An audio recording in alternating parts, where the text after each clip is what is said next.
Tras victorias fulminantes en Europa Occidental, Hitler ahora puso su mirada en el este.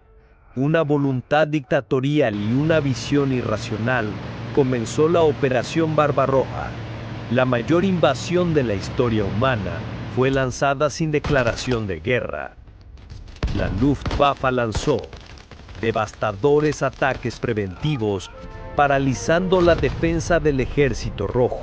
En las primeras horas, tomados por sorpresa, pero a lo largo de todo el frente, los soldados del Ejército Rojo contraatacaron con una resistencia feroz y desesperada. Tras 2 años brutales y millones de muertos, los soviéticos se levantaron. Stalingrado y Kursk cambiaron el rumbo. Para el sargento Pavel Orlov, la guerra eran noches interminables como esta. Delante estaba el Dnieper, el muro oriental de Alemania. En las horas más oscuras, las palabras eran armas y la fe armadura.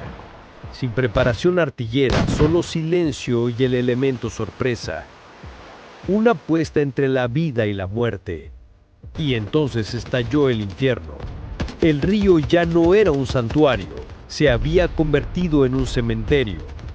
Alcanzar la orilla no era la victoria, era solo el comienzo de otra lucha por cada centímetro de terreno.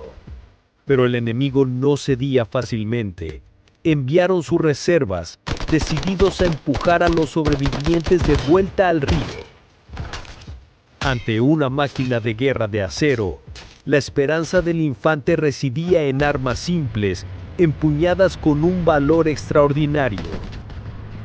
A veces la guerra no te da tiempo para pensar, exige un acto nacido de instinto y desesperación.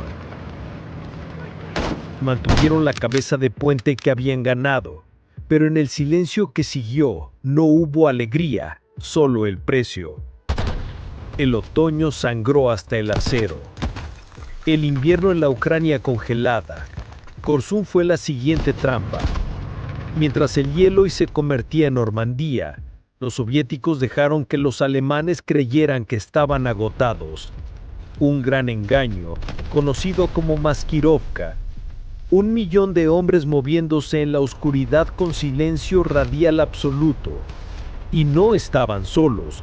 Tras las líneas enemigas, innumerables partisanos esperaban para incendiar la retaguardia alemana. Exactamente 3 años después del día que invadieron.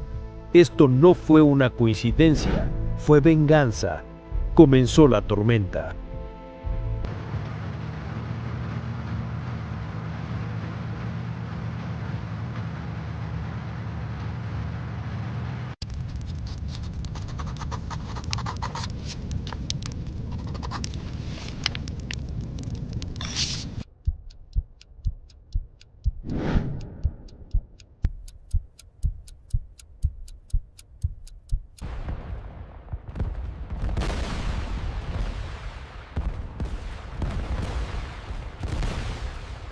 Durante 2 horas las bombas golpearon las líneas alemanas, destrozándolas antes de que comenzara el asalto terrestre. Los 2 puños del Ejército Rojo golpearon como uno solo.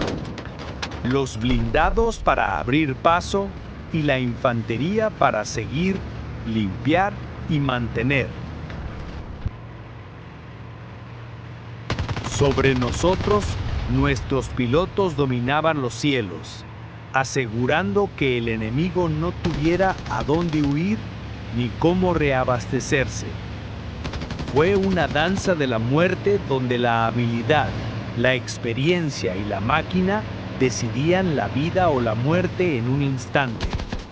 La resistencia organizada se había derrumbado, pero quedaban lobos solitarios y eran peligrosos. En un duelo de tanques, quien falla el primer disparo generalmente no tiene un segundo. La velocidad es vida. En la doctrina de batalla profunda, detenerse significaba fracasar. La punta de lanza blindada debía avanzar sin descanso, cortando las arterias y nervios del enemigo. Mientras el ejército atacaba de frente, una segunda guerra estallaba en la retaguardia. la guerra ferroviaria que paralizó la logística alemana. Y entonces comenzamos a verlos, a nuestra gente, que había vivido bajo ocupación durante 3 largos años. Cada sonrisa, cada lágrima, era la razón por la que luchábamos. Desearía que Alexei pudiera haber visto esto. Era su hogar.